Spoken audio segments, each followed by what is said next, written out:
Hello प्यारे बच्चों। आज की इस वीडियो में हम बात करेंगे क्लास 9th की सोशल साइंस यानी कि एसएसटी और चैप्टर है हमारा 6 लोकतंत्र यानी कि डेमोक्रेसी चैप्टर को यहाँ पे हम डिस्कस करेंगे। और आपकी जो नई एनसीईआरटी है, ठीक है, न्यू एनसीईआरटी के अकॉर्डिंग मैं आपको कराने वाला हूँ और ये हिंदी में कराऊंगा। इंग्लिश मीडियम में ऑलरेडी हमारे चैनल पे ये वीडियो अपलोडेड है। अगर कोई इंग्लिश मीडियम का स्टूडेंट है तो वो इंग्लिश वाली वीडियो देख सकता है, ठीक है। और हिंदी सब्जेक्ट के लिए मैंने ये 4 चैप्टर करा रखे हैं। आप ज्यादा से ज्यादा कमेंट करो, मैं आपकी हिंदी कंप्लीट करा दूंगा बहुत जल्दी से, ठीक है। और पीडीएफ आपको हमारे टेलीग्राम पे मिल जाएगी। उसके लिए आपको ईएसपी क्लास 9th ये हमारा जो टेलीग्राम चैनल है, इसको जाके आपको ज्वाइन करना है। वहां पे आपको फ्री पीडीएफ जो है हमारी अवेलेबल करा दी जाएगी।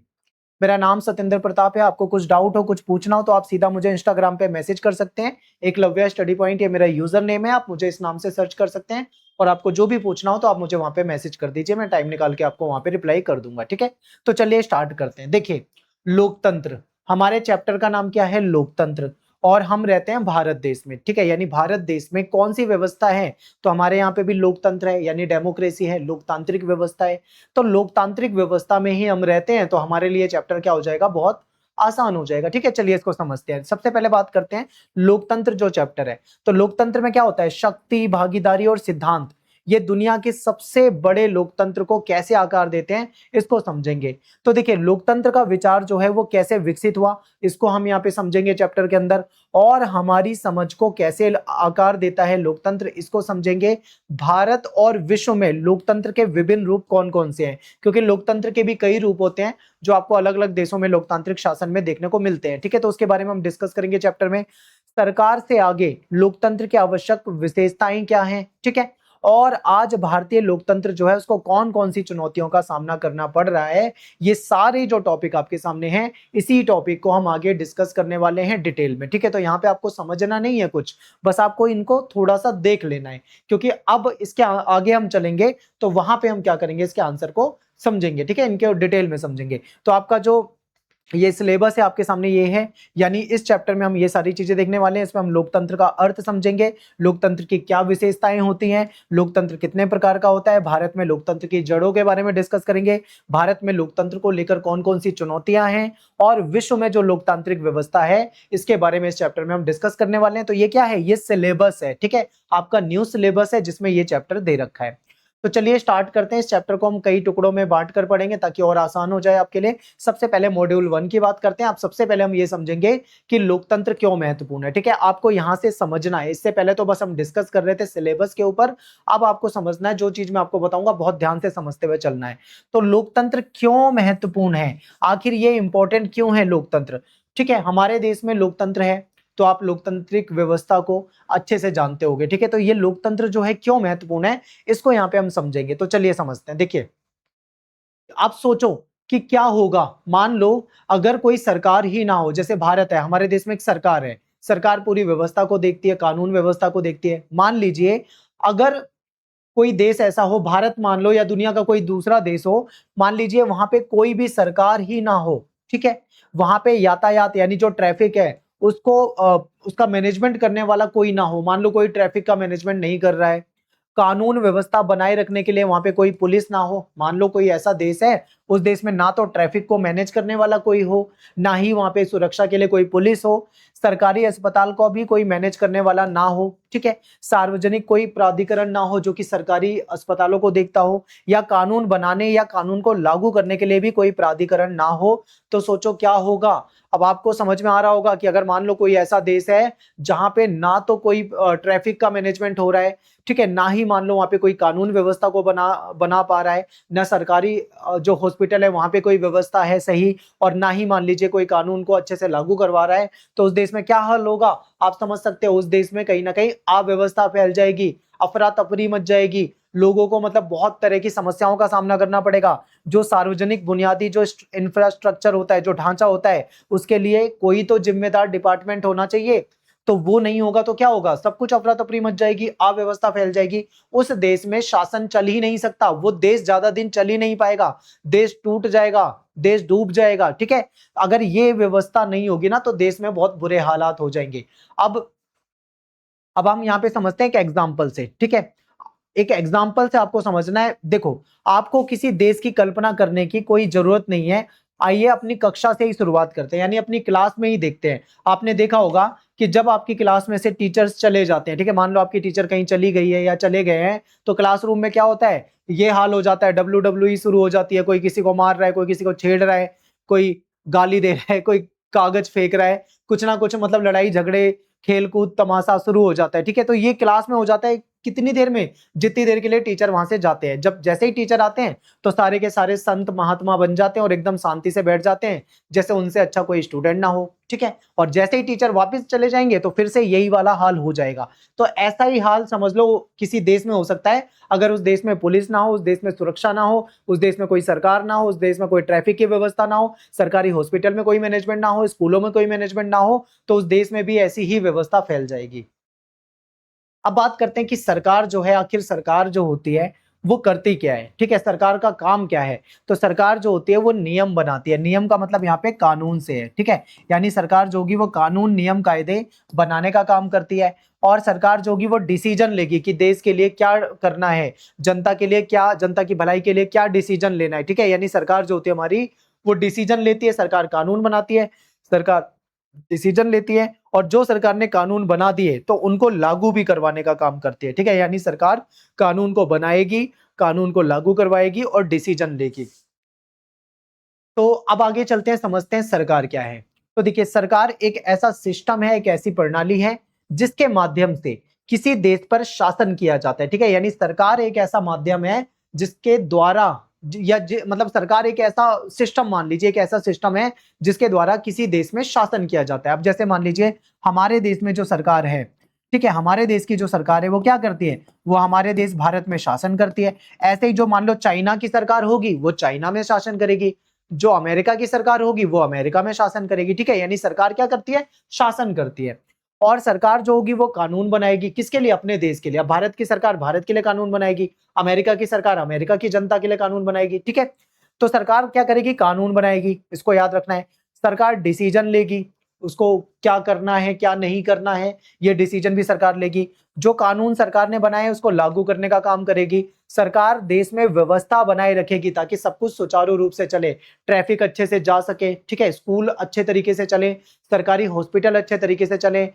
ये सारी व्यवस्था कौन करेगी, हमारी सरकार बनाएगी। सार्वजनिक सेवाएं प्रदान करेगी, ठीक है, यानी जो जनता के लिए जो सेवाएं होती है वो भी प्रदान करने का काम करती है हमारी सरकारें, ठीक है। तो सरकार क्या है, आप बताओगी, सरकार एक ऐसा सिस्टम है जिसके माध्यम से किसी देश में शासन व्यवस्था चलाई जाती है। सरकार जो होती है कानून बनाती है, सरकार उस कानून को लागू करती है, सरकार देश के लिए डिसीजन लेती है, ठीक है, सरकार देश में व्यवस्था बनाए रखती है। तो ये सारी बातें आपको यहाँ पे बतानी थी, बिल्कुल सिंपल है, एकदम आसानी से आपको समझ में आ जाएगा। अब देखो, जैसे हमारे देश में सरकार जो है आज की डेट में वो बीजेपी एनडीए गठबंधन की है, ठीक है। यानी बीजेपी जो एनडीए जिसको कहा जाता है, एनडीए गठबंधन, इनकी सरकार है, यानी हमारे जो प्राइम मिनिस्टर हैं वो मोदी जी हैं। तो ये क्या करते हैं, पूरे देश में शासन व्यवस्था चलाते हैं और देश में एक व्यवस्था बनाए रखते हैं। अब बात करते हैं कि जो शासन होता है ना, शासन चलाना, या फिर सरकार समझ लीजिए, वो कोई एक व्यक्ति नहीं होता। उस एक व्यक्ति से शासन कभी नहीं चल सकता, ठीक है। वो पूरी एक टीम होती है और टीम वर्क होता है। यानी सरकार में शामिल होती है बहुत सारी चीजें, ठीक है, जैसे बहुत सारे डिपार्टमेंट्स हो सकते हैं, बहुत सारी संस्थाएं हो सकती हैं, कानून वगैरह ये सारी चीजें हो जाती है, बहुत सारे अधिकारी, ब्यूरोक्रेसी वगैरह होता है। तो देखिए, सरकार में राजनीतिक नेता शामिल होते हैं, या आप देखते हो जो लीडर्स होते हैं, ठीक है, जो नेता होते हैं वो सरकार में शामिल होते हैं। बहुत सारी संस्थाएं होती हैं सरकार के पास, और कानून होता है, यानी संविधान है, संविधान के तहत ही सरकार चलती है, शासन चलता है। सरकार के पास बहुत बड़े बड़े अधिकारी होते हैं जो देश में व्यवस्था को बनाए रखते हैं। सरकार के द्वारा जो कानून बनाए जाते हैं उसको लागू करवाने का काम भी ये कार्यपालिका ही हमारी करती है। और सरकार के पास पूरा एक प्रशासनिक तंत्र होता है। इसका मतलब क्या हुआ, इसका मतलब ये हुआ कि सरकार जो है कोई एक व्यक्ति नहीं चला रहा है, बल्कि कई लोगों की टीम मिलकर शासन चला रही है। तो ये सिर्फ एक व्यक्ति नहीं है, सरकार एक टीम है, ठीक है, यानी पूरा एक टीम वर्क है। और टीम वर्क से ही कोई देश चल पाता है, कोई एक व्यक्ति देश को नहीं चला सकता है, ठीक है। वो डिसीजन लेगा, फिर उसको लागू करवाने वाले लोग होंगे, अधिकारी लोग होंगे, कर्मचारी होंगे, राजनेता होंगे, ठीक है, बहुत सारी संस्थाएं होंगी, तब जाके कहीं किसी देश में शासन चलता है। अब बात करते हैं सरकार के प्रकार, ठीक है। तो देखिए, दुनिया में ना कई प्रकार की सरकारें होती हैं, अलग अलग देशों में अलग अलग तरह की सरकारें होती हैं। तो यहाँ पे हम कुछ सरकार के टाइप्स पे डिस्कस कर लेते हैं। सबसे पहले है राजतंत्र। राजतंत्र बोले तो आपको यहाँ पे दिखाई दे रहा है पिक्चर में, यानी यहाँ पे किसी राजा या किसी रानी का शासन हो सकता है, तो उसको राजतंत्र कहते हैं। यहाँ पे किसी राजा या फिर किसी रानी के द्वारा शासन चलाया जाता है। फिर इसके बाद है अगला पॉइंट, तानाशाही। यानी यहाँ पे कोई एक डिक्टेटर होता है, कोई एक ऐसा व्यक्ति होता है जो वहां पे शासन चलाता है, ठीक है। यानी तानाशाही में क्या होगा, एक ऐसा व्यक्ति होगा जो पूरे देश में शासन चला रहा होगा। फिर एक तरह का होता है लोकतांत्रिक शासन, जैसा कि भारत में है। यहाँ पे शासन जनता के द्वारा, ठीक है, यानी शासन जो होता है जनता के द्वारा चलाया जाता है। अब आपके मन में क्वेश्चन आएगा कि जनता कैसे शासन चलाएगी, तो जनता जो होती है वो चुनाव के दौरान मतदान करती है, यानी कि वोट करती है। जनता जिसको पसंद करती है उसको ज्यादा वोट मिलते हैं और वो जीत जाता है, और फिर वो जनता के लिए काम करेगा, जनता के लिए कानून बनाएगा, ठीक है। तो ये इस तरीके से कहा जाए तो लोकतंत्र में जनता ही शासन चलाती है। अब आगे बात करेंगे लोकतंत्र क्या है। अगर आपने इतना समझ लिया है तो आप बहुत आसानी से बता दोगे कि लोकतंत्र क्या है। तो देखिए, सरकार का एक ऐसा रूप जहां पे जो शक्ति है और जो अधिकार है वो नागरिकों के पास होते हैं, ठीक है। नागरिक स्वतंत्र होते हैं, निष्पक्ष चुनाव के माध्यम से अपने प्रतिनिधित्व का चुनाव करते हैं। तो कहने का मतलब है सरकार का एक ऐसा रूप है लोकतंत्र जहां पे जो शक्ति होती है, वास्तविक शक्ति, वो जनता के पास होती है, यानी नागरिक के पास होती है, ठीक है। अधिकार जो होते हैं वो नागरिक के पास होते हैं। नागरिक यानी जो जनता है वो स्वतंत्र और निष्पक्ष होकर चुनाव में भाग लेते हैं और अपने पसंदीदा कैंडिडेट को वोट देते हैं, और जो वोट जिसको ज्यादा मिलते हैं वो जीत जाता है, वो हमारा क्या बन जाता है, नेता बन जाता है, ठीक है। फिर वो विधानसभा में या लोकसभा में जाता है और हमारे लिए कानून बनाता है, यानी जनता की भलाई के लिए काम करता है, ठीक है। तो ये है लोकतांत्रिक व्यवस्था। अब लोकतंत्र जो है उसको क्या मजबूत बनाता है, बहुत ही सिंपल है। लोकतंत्र को क्या चीजें मजबूत बनाएंगी, तो लोकतंत्र जहां पे भी होगा वहां पे लोगों को स्वतंत्रता होगी, ठीक है। यानी यहाँ पे लोगों को स्वतंत्रता मिलेगी। तो कहने का मतलब है कि यहाँ पे जहां पे लोकतंत्र है वहां पे लोग अपने विचारों को अभिव्यक्त कर सकते हैं। अब मेरे जो विचार हैं मैं इसको अभिव्यक्त कर सकता हूं, आपके मन में जो विचार है आप मुझे बता सकते हो, ठीक है। यानी हम अपने विचारों को अभिव्यक्त कर सकते हैं, हमको आजादी होती है, हम बोल सकते हैं। लेकिन एक चीज का ध्यान रखना, ऐसा ऐसी बात नहीं बोलनी कि किसी की दूसरे की भावनाओं को ठेस पहुंचाओ, किसी के बारे में गलत बोलना, किसी को गाली देना, ठीक है। ऐसी बात नहीं करनी। मतलब हमें अधिकार है अपने विचारों को अभिव्यक्त करने का, लेकिन हमें किसी को गलत नहीं बोलना होता, ठीक है। अब समानता की बात करते हैं। तो यहाँ पे क्या होता है, हर व्यक्ति का जो वोट होता है उसका महत्व समान होता है, ठीक है। यानी मेरा जो वोट होगा उसकी उसकी भी वैल्यू बराबर है। आप जब बड़े हो जाओगे, 18 साल के हो जाओगे, वोट देने जाओगे, तो आपका जो वोट होगा उसकी भी वैल्यू क्या होगी, बराबर होगी, ठीक है। यानी यहाँ पे सभी लोगों के वोट की वैल्यू समान होती है और समानता का अधिकार हमको मिला होता है। फिर न्याय की बात करें तो हर व्यक्ति के साथ निष्पक्ष व्यवहार होना चाहिए, ठीक है। लोकतंत्र को मजबूत क्या बनाएगा, न्याय। अगर सभी लोगों के साथ निष्पक्ष व्यवहार होगा, सभी को समानता का अधिकार मिलेगा, तब हम कह सकते हैं कि सबको न्याय मिल रहा है। अधिकार और कर्तव्य, नागरिकों के अधिकार होते हैं और उनकी जिम्मेदारी भी होती है, यानी उनके कर्तव्य भी होते हैं, ठीक है। अक्सर हम बात करते हैं कि हमको यह अधिकार मिलना चाहिए, हमको वो अधिकार मिलना चाहिए। हालांकि हमारे संविधान हमको बहुत तरह के अधिकार देता है, हमको मौलिक अधिकार भी देता है, लेकिन क्या आपने कभी किसी को सुना है ये बोलते हुए कि हमारी भी कुछ जिम्मेदारी होती है देश के प्रति? तो ये भी आपको समझना है, अगर हमको हमारा संविधान अधिकार देता है तो बदले में हमारी भी जिम्मेदारी बनती है अपने संविधान के प्रति, अपने देश के प्रति, ठीक है। यानी हमारे कर्तव्य होते हैं। फिर भागीदारी, नागरिक जो है वो वोट दे सकते हैं, डिसीजन ले सकते हैं, ठीक है। और जो भी मतलब डिसीजन लेने हैं उसमें भाग भी ले सकते हैं, ठीक है, पार्टिसिपेट कर सकते हैं। तो इस तरीके से क्या होगा, लोकतंत्र जो होगा वो मजबूत बनेगा। नेक्स्ट है हर नागरिक मतदान कर सकता है, यानी हमारे यहाँ पे सभी लोगों को वोट देने का अधिकार है। सभी लोगों को मतलब जो 18 साल की उम्र पूरी कर चुके हैं, ठीक है, उनको वोट देने का अधिकार है। और लोग अपने विचारों को अभिव्यक्त कर सकते हैं, यानी हम अपने विचारों को व्यक्त कर सकते हैं और निर्णय लेने में भाग ले सकते हैं, ठीक है। डिसीजन लेने में हम पार्टिसिपेट कर सकते हैं, ये हमको अधिकार देता है हमारा लोकतांत्रिक जो हमारा व्यवस्था है वो हमको ये अधिकार देती है। फिर जैसे कि मतदान करें, अपने प्रतिनिधियों का चयन करें। लोग क्या करते हैं जब वो वोट देने जाते हैं चुनाव के समय में, तो उनको जो भी कैंडिडेट पसंद हो, चाहे वो किसी भी पार्टी का हो, जिसको जो कैंडिडेट पसंद है वो क्या करते हैं, उसको अपना वोट दे देते हैं। फिर अपने विचार व्यक्त करें, यानी अपने विचार स्वतंत्र रूप से सम्मान पूर्वक हम साझा कर सकते हैं। जैसे कि मेरा मानना है कि हमको ये करना चाहिए, मेरे विचार में है कि हमको ऐसा करना चाहिए, ठीक है, मुझे ऐसा महसूस होता है कि हमको ये करना चाहिए। हमारे जो भी विचार है हम आपस में शेयर कर सकते हैं, डिस्कस कर सकते हैं। जैसे आप अपने दोस्तों के साथ कोई मान लो कहीं पे घूमने का प्लान बना रहे हो, आपके 2-4 फ्रेंड्स हैं, आप सभी ग्रुप में बैठे हो, तो आप अपने-अपने तरीके से बता सकते हो कि भाई मुझे लगता है ऐसे जाना चाहिए, कोई दूसरा कहेगा मुझे लगता है कि हमको ये सामान लेके जाना चाहिए, कोई कहेगा मुझे ऐसे शूज़ खरीदने हैं, ठीक है? आपस में हम अपने विचारों को अभिव्यक्त कर सकते हैं। फिर निर्णय लेने में भाग लें, यानी कि जहाँ पे चर्चा होती है, डिबेट होती है, जहाँ पे गतिविधियाँ होती हैं, तो इनमें क्या होता है, हम शामिल हो सकते हैं।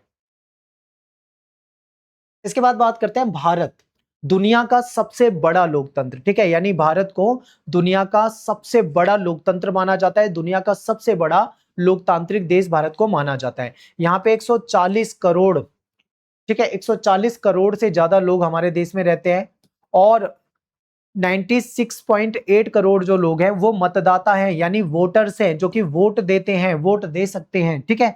26 जनवरी 1950 वो दिन है जब भारत का संविधान लागू हुआ था। इसको हम क्या, किस रूप में मनाते हैं? इसको हम गणतंत्र दिवस के रूप में मनाते हैं, ठीक है? अब बात करते हैं संविधान, लोकतंत्र का संरक्षक। तो पहले संविधान के बारे में पढ़ते हैं। देखो, हमारा जो संविधान है वो दुनिया का सबसे बड़ा संविधान भी माना जाता है, भारत का संविधान। तो हमारा संविधान जो है 26 नवंबर 1949 को बनकर तैयार हो गया था, ठीक है? यानी इसको अपनाया गया था, बन के तैयार हो गया था। लेकिन इसको पूरी तरीके से लागू कब किया गया था? 26 जनवरी 1950 को। बहुत ध्यान से समझना, 26 नवंबर 1949 को हमारा संविधान अपनाया गया था, बनकर तैयार हो गया था, लेकिन पूरी तरीके से लागू 26 जनवरी 1950 को किया गया था। प्रत्येक नागरिक के मौलिक अधिकारों की गारंटी देता है हमारा संविधान और हमारे मौलिक अधिकारों की रक्षा करता है, ठीक है? यानी हमारा जो संविधान है, भारत का संविधान, वो हमको कुछ विशेष प्रकार के अधिकार देता है, जिसको हम मौलिक अधिकार कहते हैं। पहले जो मौलिक अधिकार होते थे वो 7 होते थे, लेकिन फिर एक मौलिक अधिकार जो था उसको हटा दिया गया, ठीक है? अब हमारे जो मौलिक अधिकार बचे हैं वो 6 हैं, ठीक है? इसको आगे हम डिस्कस करेंगे। और हमारा संविधान जो है वो मौलिक अधिकारों की हमको गारंटी भी देता है, ठीक है? तो देखिए, ये सुनिश्चित करता है कि धर्म, मूल वंश, यानी किसी के धर्म के आधार पे, वंश के आधार पे, जाति या लिंग या जन्म स्थान के आधार पे कोई भेदभाव ना हो। तो हमारा संविधान क्या कहता है? हमारा संविधान ये कहता है, सुनिश्चित करता है कि भारत का कोई भी नागरिक, चाहे वो किसी भी जगह रहता हो, किसी भी वंश, किसी भी परिवार से हो, कि कोई भी उसकी जाति हो, लिंग महिला या पुरुष कोई भी हो, ठीक है? जन्म स्थान उसका कुछ भी हो सकता है हमारे देश में, उस पे किसी भी आधार पे भेदभाव नहीं किया जाएगा। ये कौन कहता है? हमारा संविधान कहता है। फिर राष्ट्रीय, राज्य और स्थानीय स्तर पर नागरिकों की भागीदारी को प्रोत्साहित करता है, ठीक है? हमारा जो संविधान है वो राष्ट्र के लेवल पे, राज्य के लेवल पे, स्थानीय लेवल पे जो नागरिक हैं, जो जनता है, उनकी भागीदारी को प्रोत्साहित करता है कि आप भी पार्टिसिपेट कीजिए।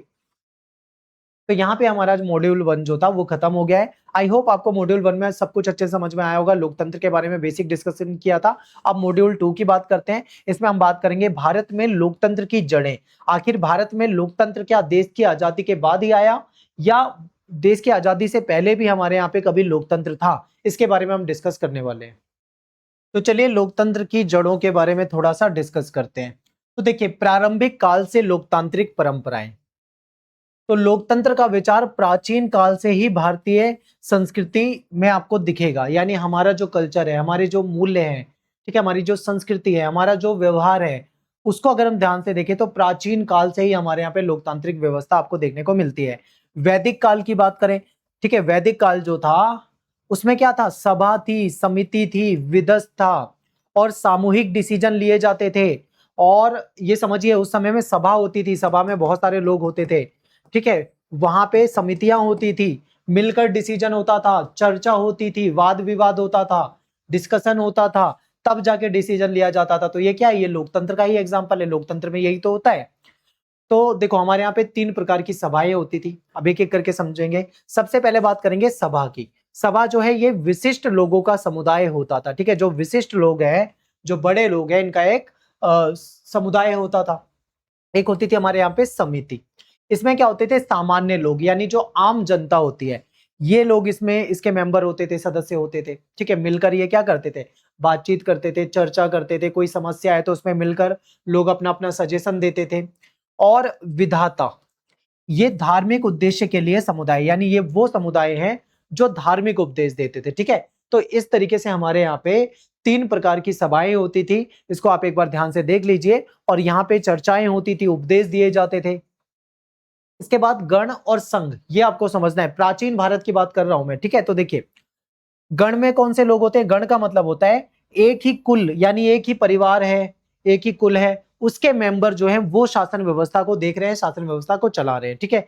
यानी इसमें क्या होता है, एक ही कुल यानी एक ही परिवार के द्वारा शासित कोई छोटा सा गण राज्य, यानी कोई छोटा सा क्षेत्र है, वहां पे एक ही कुल के, एक ही परिवार के लोग हैं जो कि वहां पे शासन करते हैं, ठीक है। और कुलीन परिवार के नेताओं का समूह जो होता है वो शासन करता है। कुलीन परिवार यानी जो अमीर परिवार होते हैं उनका जो समूह होता है वो शासन करता है, और सारे जो मेंबर होते हैं वो क्या होते हैं? राजा होते हैं वहां पे।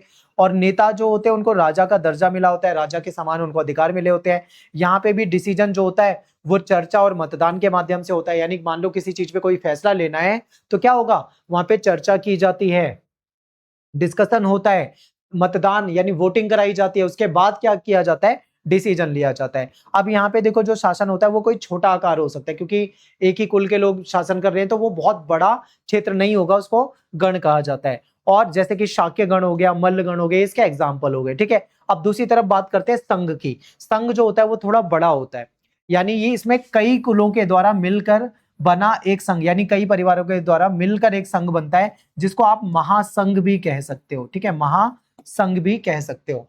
तो इसमें क्या होता है, अलग अलग कुल के जो प्रतिनिधि होते हैं वो शासन करते हैं, और शक्ति जो होती है सभी सदस्यों यानी सभी परिवारों के बीच में साझा होती है। कहीं पे किसी परिवार का शासन है, कहीं उसी क्षेत्र के बगल में किसी दूसरे परिवार का शासन है, थोड़ा और आगे चले जाओ वहां पे किसी और का शासन है। फॉर एग्जाम्पल जैसे मान लीजिए ये कोई बड़ा सा क्षेत्र है, यहाँ पे हो सकता है किसी परिवार का शासन हो, फिर हो सकता है इस दूसरे क्षेत्र में किसी दूसरे परिवार का शासन हो, यहाँ पे किसी तीसरे परिवार कुल का शासन हो सकता है, इस तरीके से। तो इसको महासंघ भी कहा जाता है।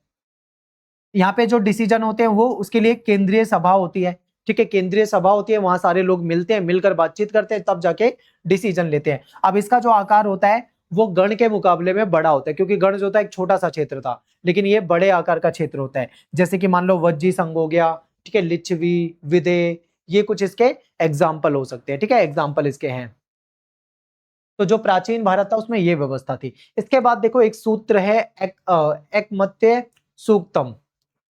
तो इसमें क्या क्या बातें हैं, समानो मंत्र समिति समानी, समानो मन सह चिते में शाम, समान मंत्र विमित्र व समानेन वो हविषा जोहेमी। इसका मतलब क्या है, इसका मतलब है कि उनकी जो मंत्रणा है एक समान हो, यानी जब लोग मिलके बातचीत करते हैं, डिसीजन लेते हैं तो एक जैसा डिसीजन हो। उनकी सभा एक हो, एक सभा हो, उसमें लोग मिलकर डिस्कशन करें और एक डिसीजन लें। उनका मन एक हो, उनके सामूहिक संकल्प भी एक हो, ठीक है। मैं तुम्हारे उसी मार्गदर्शक संकल्प का आह्वान करता हूं। तो यहाँ पे इसको और आसानी से समझने के लिए अगली स्लाइड में देखो, यानी यहाँ पे क्या है, कुछ लोग मिलकर बातचीत कर रहे हैं और फिर एक सलाह पे सभी सहमत हो जाते हैं। यानी एक सलाह हो, ठीक है, उनकी एक सभा होनी चाहिए, एक मन होना चाहिए, यानी सबके विचार आपस में मिल जाने चाहिए और इनकी इच्छाएं भी एक हो। ये ऋग्वेद में आपको मिलता है, ठीक है। तो इसका मतलब क्या है, इसको और आसान भाषा में समझे तो यहाँ पे क्या होता है, सभा जो होती है उसमें परामर्श होता है, यानी चर्चा की जाती है। किसी मान लो कोई डिसीजन लेना है, ठीक है, मान लीजिए कोई काम करना है, कोई स्कूल बनाना है मान लीजिए, ठीक है। तो क्या होगा, चर्चा की जाएगी, सब लोग अपने अपने विचार देंगे, तो जब सहमति जताएंगे कि हाँ भाई ऐसा होना चाहिए तो सहमति ली जाएगी। उसके बाद जो सामान्य लक्ष्य है, मान लो स्कूल बनाने का काम करना है तो सब मिलकर काम करेंगे, ठीक है। इसी को क्या कहा जाता है, इसी को लोकतंत्र कहा जाता है, क्योंकि इसमें साझी जिम्मेदारी होती है, सब लोग मिलकर डिस्कशन करके वाद विवाद चर्चा करके डिसीजन लेते हैं। ऐसा ही कुछ बौद्ध संघ में भी होता था। तो बौद्ध संघ मठ में मतदान, इसको समझिए, बौद्ध संघ, बौद्धों का जो संघ था उसमें भी मतदान होता था। तो गौतम बुद्ध जो थे उनके द्वारा स्थापित एक मठा वासी है, ठीक है, यानी मठ पे आधारित समुदाय था, यानी एक ऐसा समुदाय था जो मठ पे आधारित था। मठ क्या होता है, एक ऐसा आश्रम होता है जहाँ पे ये भिक्षु लोग जो होते हैं वो रहते हैं। यहाँ पे क्या होता था, जो मेंबर्स थे यानी जो सदस्य थे, इनके बीच में खुली बहस और चर्चा को प्रोत्साहित किया जाता था। तो क्या होता था, ये जो मेंबर्स होते थे इनके बीच में खुली बहस होती थी, चर्चा होती थी। सदस्य जो थे अपने नेता स्वयं चुन सकते थे, यानी ये जो सदस्य होते थे, मेंबर होते थे, अपना नेता खुद चुन सकते थे। निर्णय जो है मतदान के माध्यम से लिया जाता था, यानी किसी भी चीज पर डिस्कशन चल रहा है, बाद में डिसीजन लेना है तो सबकी सहमति ली जाती थी कि कितने लोग इसमें सहमत है, अपने हाथ खड़े कीजिए या फिर वोटिंग कीजिए। तो जब सब लोग, ज्यादातर लोग सहमत होते थे तो डिसीजन लिया जाता था। तो ये होता था, यानी यहाँ पे बहस होती है, चर्चा होती है, ठीक है। यहाँ पे सदस्य अपना नेता खुद चुनते हैं। यहाँ पे कोई भी डिसीजन होगा तो मतदान के माध्यम से होगा, यानी लोगों से पूछकर उनकी सहमति के आधार पे होगा। तो यहाँ पे क्या होता था, इसको शालाका ग्रहण कहा जाता था, यानी मतदान की एक पर्ची होती थी, ठीक है। इसको जैसे मान लो यहाँ पे एक सभा है, अब किसी चीज पे डिसीजन लेना है तो डिसीजन से पहले क्या होगा, खुली चर्चा होगी, यानी सभी लोग अपने अपने विचार व्यक्त करेंगे, खुली चर्चा होगी, सभी लोग मिलकर क्या करेंगे, डिसीजन करेंगे। तो बौद्ध संघ की सभाओं का प्रयोग, ठीक है, यानी बौद्ध संघ जो है उसकी सभाओं का प्रयोग होगा। तो इसमें क्या होता है, जैसे मान लो ये एक पेटी सी होती है, इसमें शलाका, ठीक है, ये कुछ लकड़ी की टुकड़ियां होती हैं, और ये मतदान पर्चियां मान लीजिए इसे, यानी प्रत्येक शलाका यानी जो छोटी छोटी छड़ी है उसमें वो किसी सदस्य को दिखाती है, किसी सदस्य का विकल्प होती है। तो इसमें क्या होता है, संग्रहण किया जाता है, यानी जो शालाकाएं होती हैं एक पात्र यानी एक घड़े में इकट्ठा किया जाता है। फिर जब मान लो किसी के लिए वोटिंग करानी है तो बोल देंगे भाई ये जाओ अपनी अपनी मतलब पर्ची उठाओ उसमें डाल दो। तो बाद में जब गिनती की जाएगी तो पता लगेगा जिसको बहुमत मिल रहा है, यानी जिसको ज्यादातर लोग पसंद कर रहे हैं उसको एक्सेप्ट कर लिया जाएगा, ठीक है। तो ये कहीं ना कहीं लोकतंत्र वाला सिस्टम है, इसमें भी बहुमत देखा जा रहा है। तो भारत में आज से लोकतंत्र नहीं है देश आजाद होने से पहले, प्राचीन भारत में भी लोकतांत्रिक व्यवस्था पहले से थी। अब बात करते हैं औपनिवेशिक शासन। औपनिवेशिक शासन बोले तो अंग्रेजों का शासन। आपको पता है कि हमारे देश में अंग्रेजों ने शासन किया था, ठीक है, अंग्रेजों ने शासन किया था, यानी अंग्रेजों ने भारत को गुलाम बना रखा था। तो औपनिवेशिक शासन और स्वतंत्रता के लिए संघर्ष, यानी हमारा देश अंग्रेजों का गुलाम था और हमारे जो पूर्वज थे उन्होंने लंबे समय तक आजादी के लिए संघर्ष किया था, ठीक है। तो समय समय पर हुए आक्रमणों ने भारत के राजनीतिक और सामाजिक ताने बाने को छिन्न भिन्न कर दिया था, ठीक है। तो क्या हुआ, हमारे देश में समय समय पे आक्रमण हुए, कभी अंग्रेजों के आक्रमण, कभी मुगलों के आक्रमण, कभी उससे पहले और किसी का आक्रमण। तो हमारे यहाँ पे आक्रमण हुए समय समय पे। तो इसकी वजह से क्या हुआ था, समय समय पे आक्रमण हुआ तो हमारी जो राजनीतिक और सामाजिक ताना बाना था वो छिन्न भिन्न हो गया था।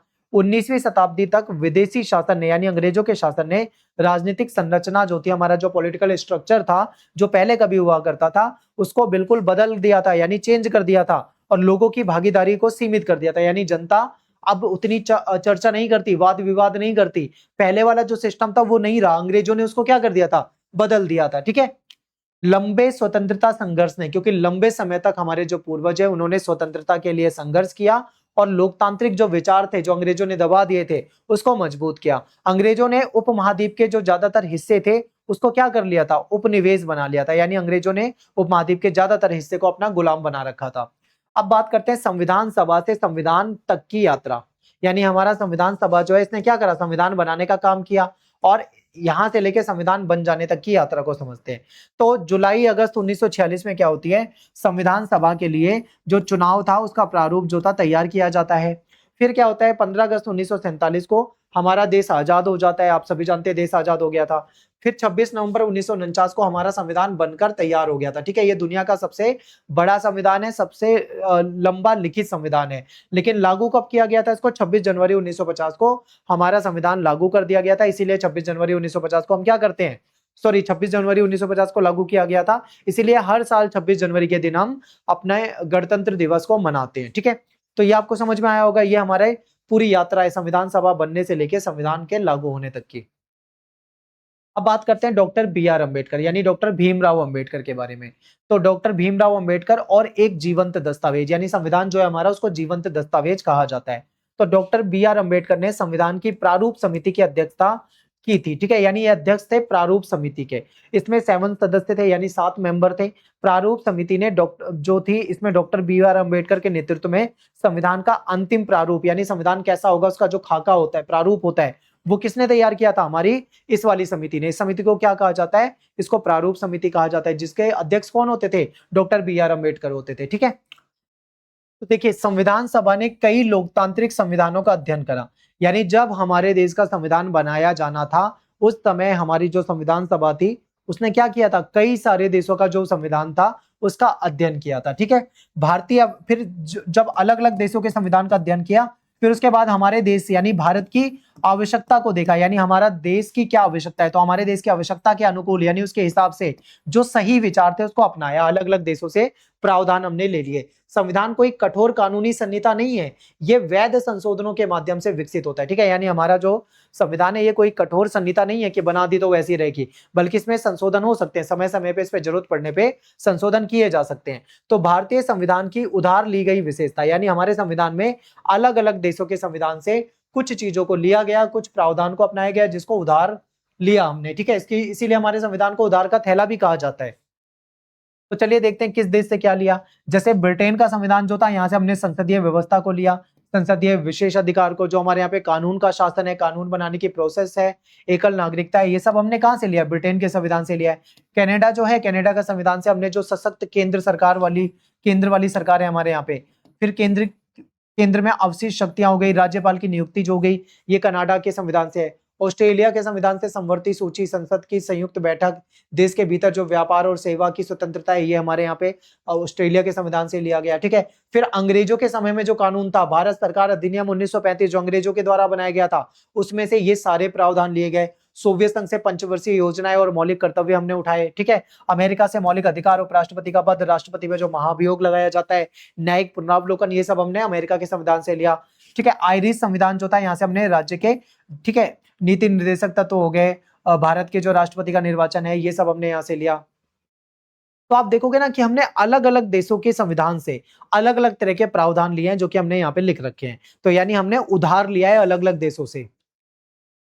अनुच्छेद 368 ये बहुत इंपॉर्टेंट है, इसमें क्या होता है, संशोधन होता है, यानी अनुच्छेद 368 मौलिक मूल्यों की रक्षा करते हुए संशोधनों का प्रावधान करता है। यानी इसके तहत हमारे संविधान में अगर लगता है कि कुछ चेंज करना है या इसमें कोई संशोधन करना है या कोई सुधार करना है, तो इसके तहत आर्टिकल 368 के तहत हमारे संविधान में क्या किया जा सकता है, संशोधन किया जा सकता है, ठीक है। तो मॉड्यूल 2 जो था हमारा खत्म हो जाता है। अब 3 मॉड्यूल पे आ गए, लोकतंत्र के मूल सिद्धांत के ऊपर यहाँ पे हम डिस्कस करेंगे कि लोकतंत्र के मूल सिद्धांत क्या है।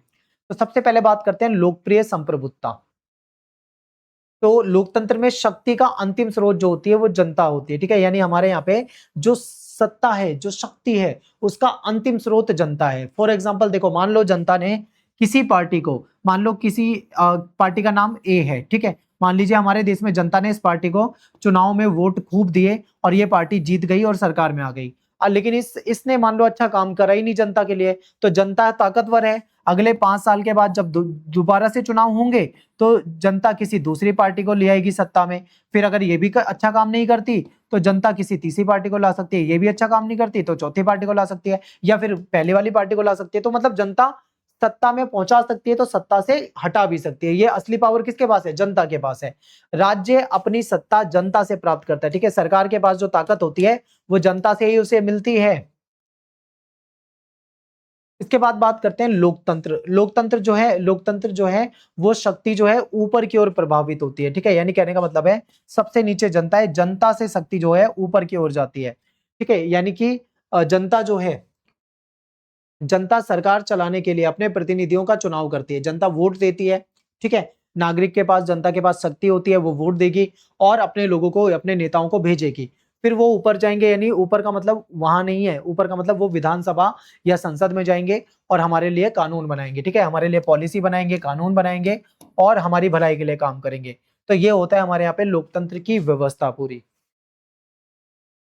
और आपको पता है हमारे देश में जो वोट देने का अधिकार है वो 18 वर्ष, ठीक है। यानी 18 वर्ष का जो व्यक्ति हो चुका है या 18 से ज्यादा वर्ष की जिसकी एज है वो मतदान कर सकता है, वोट दे सकता है, ठीक है। और ये गुप्त मतदान, यानी कि कौन किसे वोट दे रहा है ये पूरी तरीके से गुप्त होता है, किसी को नहीं पता होता, ठीक है। मैं मान लो वोट देने गया, मैं किसी को भी वोट दे सकता हूं। अब कोई मुझसे पूछ ले और मैं बता दूं तो बात अलग है, वरना वो पूरी तरीके से क्या होता है, गुप्त होता है। इसे सार्वभौमिक वयस्क मताधिकार कहा जाता है, क्योंकि हमारे यहाँ पे 18 साल के सभी लोगों को वोट देने का अधिकार है, चाहे वो महिला हो, चाहे पुरुष हो, किसी भी जाति का हो, किसी भी धर्म का हो, किसी भी रंग रूप का हो, कहीं भी रहने वाला हो, उसको वोट देने का अधिकार है। इसीलिए इसको सार्वभौमिक वयस्क मताधिकार कहा जाता है, ठीक है। इसके बाद बात करते हैं कानून का शासन, यानी rule of law. Rule of law का मतलब क्या है कि कानून होगा, कानून के तहत शासन चलेगा और कोई भी कानून से ऊपर नहीं होगा, ठीक है। यानी चाहे सिटीजन हो, यानी कि नागरिक हो, जनता हो, या फिर हमारे पॉलिटिशियन हो, हमारे नेता हो, कानून के सामने क्या हो गया, सभी को बराबर का दर्जा मिला हुआ है। तो कानून के समक्ष यानी कानून के सामने समानता और कानून के समान संरक्षण को सुनिश्चित करता है। कहने का मतलब है कानून जो है वो सभी के लिए समानता और सभी के लिए समान संरक्षण, ठीक है, सुनिश्चित करता है। कोई भी कानून से ऊपर हमारे यहाँ पे नहीं होगा, चाहे वो प्राइम मिनिस्टर हो चाहे वो प्रेसिडेंट हो, ठीक है, सभी क्या है कानून के दायरे में, संविधान के दायरे में ही रहते हैं। अब बात करते हैं कानून के शासन को समझते हैं।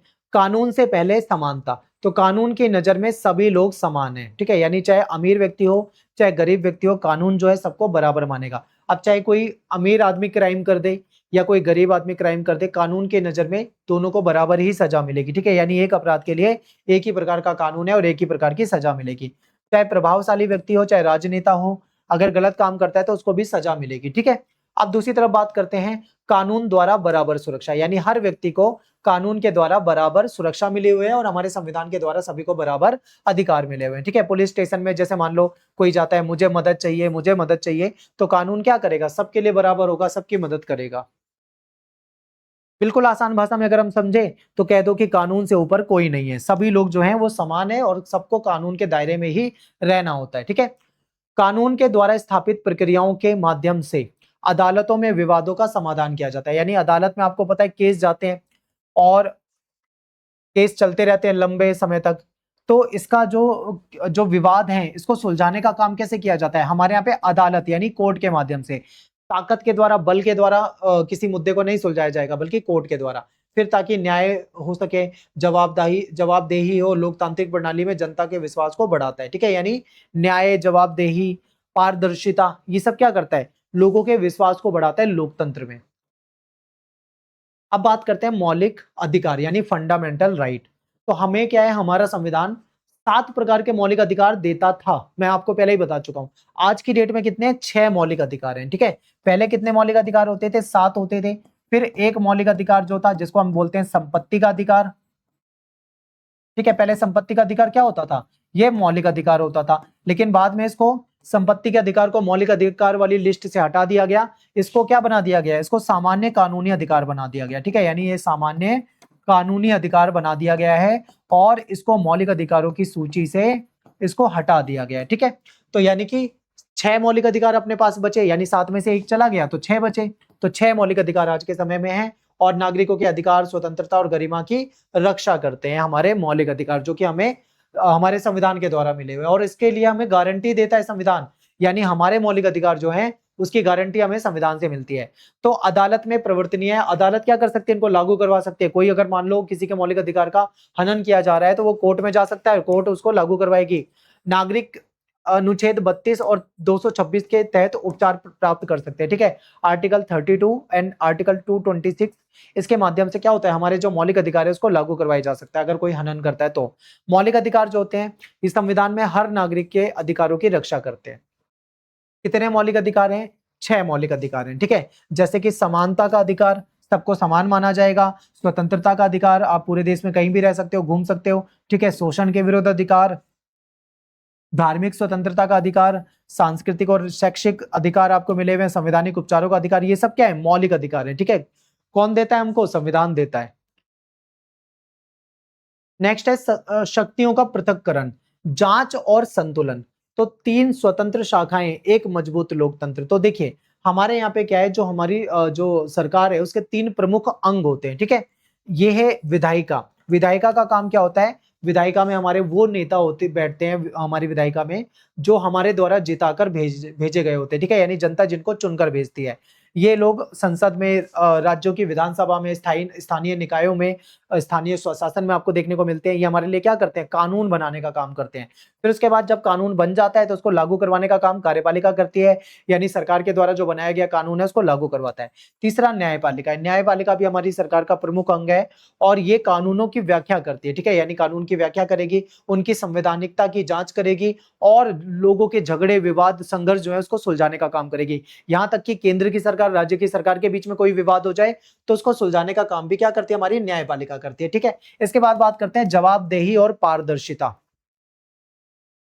जवाबदेही और पारदर्शिता, तो देखिए लोकतांत्रिक सरकारें जो है ये नागरिकों के प्रति जवाबदेही रखती हैं, यानी लोकतांत्रिक सरकार क्या होती है, अपनी जनता के प्रति जवाबदेह होती है। जनता आंदोलन करती है, जनता उनसे सवाल पूछती है, चुनाव सार्वजनिक बहस और नागरिक समाज की भागीदारी नागरिक को सरकार का मूल्यांकन करने देती है। आपने देखा है ना, कई बार चुनाव के समय लोगों से पूछा जाता है, माइक ले जाके पूछते हैं कि बताइए इस सरकार का कैसा काम लगा, इस सरकार ने कैसा काम करा, क्या आप इस सरकार से संतुष्ट हो, क्या आप इनको दोबारा वोट दोगे, आप दोबारा चाहोगे। तो इस तरीके के क्वेश्चन पूछे जाते हैं यहाँ पे। फिर लोगों को सूचना का अधिकार भी है, यानी 2005 ये जो आरटीआई एक्ट था हमारा, इसके तहत लोग सरकारी एजेंसियों से पूछताछ कर सकते हैं, किसी चीज के बारे में जानकारी निकालना चाहें तो जानकारी भी निकाल सकते हैं। ठीक है, तो हमें क्या है, राइट टू इन्फॉर्मेशन मिला हुआ है, ये हमारे लिए एक कानून है। इसके तहत हम किसी सरकारी विभाग से, ठीक है, कोई अपना सवाल है तो हम सवाल पूछ सकते हैं और वो क्या करेगा, सरकारी विभाग हमको उसका जवाब देगा। ठीक है, इसके बाद लोकतंत्र के प्रहरी, यानी ये लोकतंत्र की रक्षा करने के लिए नजर रखते हैं। ठीक है, प्रहरी यानी कि ये सब डिटेक्टिव हैं। डिटेक्टिव मतलब नजर रखना, जैसे कि सीएजी, इसको कैग बोला जाता है। ये क्या करता है, ये जांच करता है कि सरकार जो है सार्वजनिक धन, यानी जो जनता के लिए जो धन खर्च करना है, क्या सही तरीके से खर्च कर रही है या नहीं कर रही, कहीं ऐसा तो नहीं है कोई घपला, कोई घोटाला कर रही हो। फिर एक सीआईसी है जो केंद्रीय सूचना आयोग है, ये आरटीआई अधिनियम के तहत नागरिकों को सरकार से सूचना प्राप्त करने में सहायता करती है। ठीक है, हमको एक अधिकार मिला हुआ है कि हम क्या है, सरकार से किसी डिपार्टमेंट या किसी काम के बारे में सूचना ले सकते हैं। ठीक है, तो ये हमें उसको सूचना को प्राप्त कराने में हमारी मदद करती है। फिर आपने लोकपाल के बारे में जरूर सुना होगा, तो लोक सेवकों के विरुद्ध भ्रष्टाचार की शिकायतों की जांच करते हैं। ठीक है, यानी मान लो कोई अधिकारी है, भ्रष्ट है, करप्ट है, करप्शन करता है, तो उसके खिलाफ ये काम करेगा। और सीवीसी, ठीक है, केंद्रीय सतर्कता आयोग, ये जो सरकारी जो कार्यालय होते हैं, ऑफिस होते हैं, वहां पे जो भ्रष्टाचार होता है उसको रोकने का काम करती है। तो ये चार प्रहरी हैं, ये चारों क्या करते हैं, नजर रखते हैं।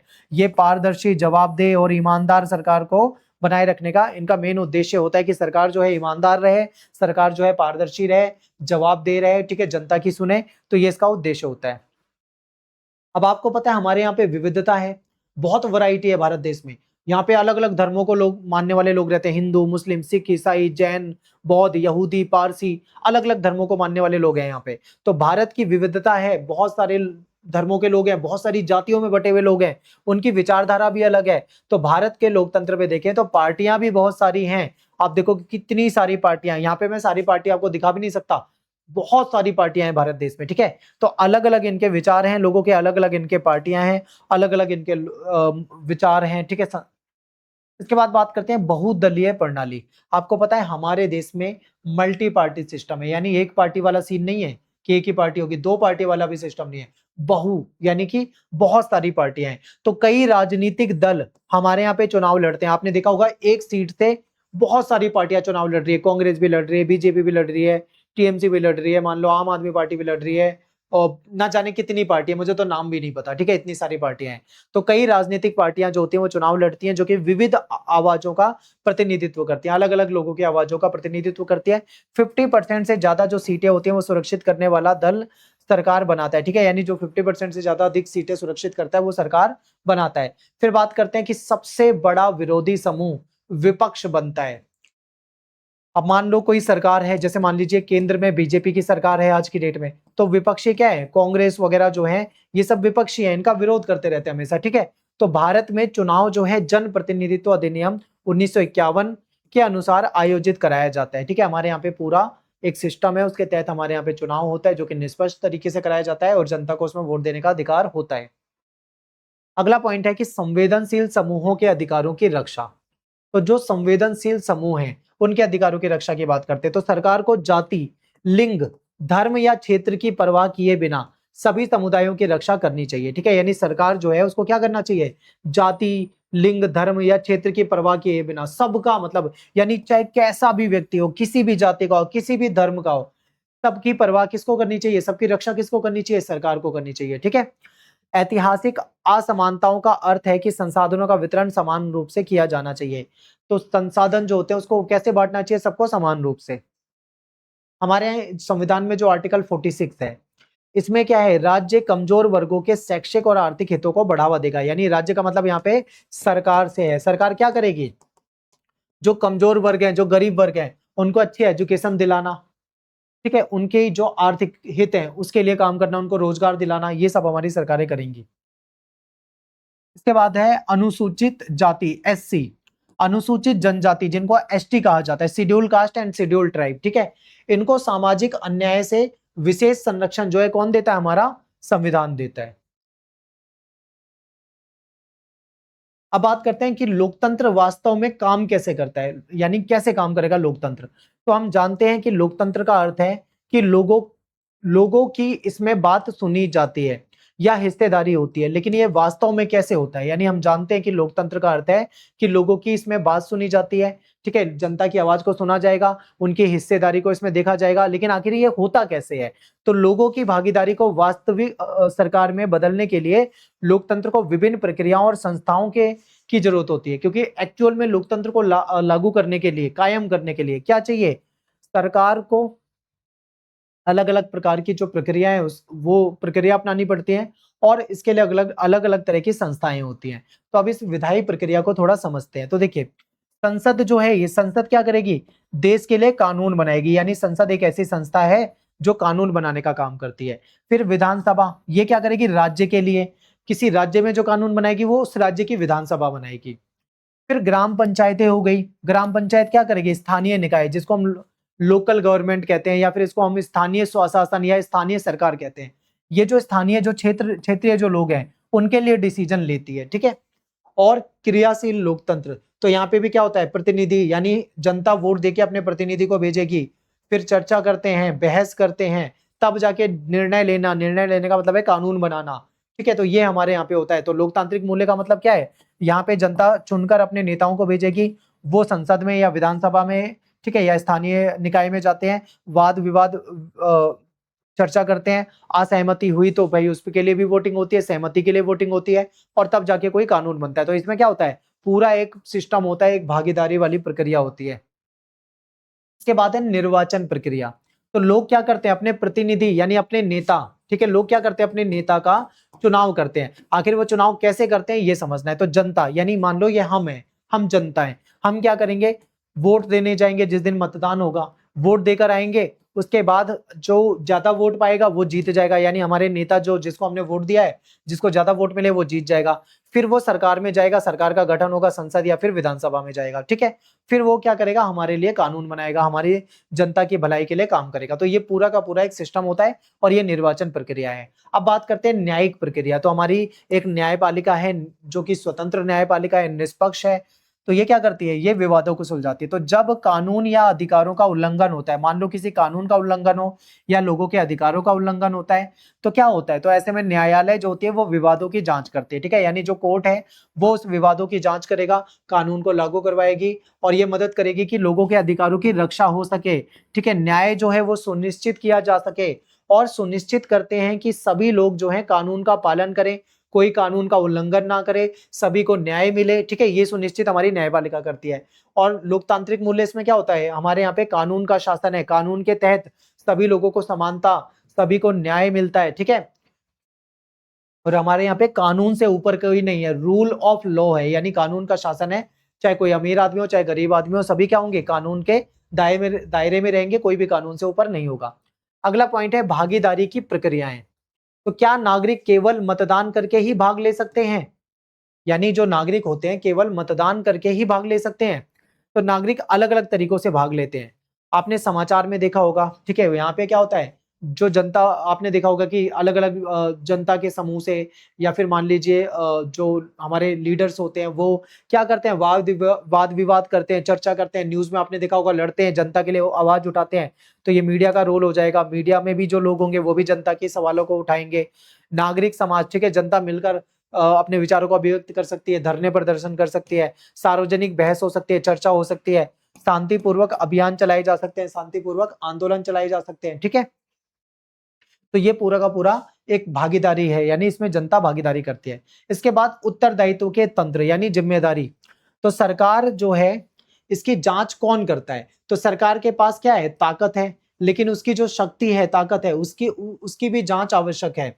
तो महत्वपूर्ण संस्थाएं होती है जो सरकार की जांच कर सकती है, कहीं सरकार गलत तो नहीं कर रही, कहीं सरकार पैसे का दुरुपयोग तो नहीं कर रही, कहीं सरकार भ्रष्टाचार तो नहीं कर रही, ठीक है। तो इसके लिए कैग हो गया, ये मैं आपको बता चुका हूं कि सरकार जो खर्च करती है उस पैसे की जांच करता है। सीआईसी हो गया, यानी सूचना तक पहुंच सुनिश्चित करने में सहायता करता है, ठीक है। लोकपाल हो गया, जो सार्वजनिक जो अधिकारी होते हैं उनके खिलाफ अगर कोई शिकायत होती है तो उस पर सुनवाई करते हैं। सीवीसी हो गया, सरकार में अगर भ्रष्टाचार है तो उसको रोकने का काम करेगी।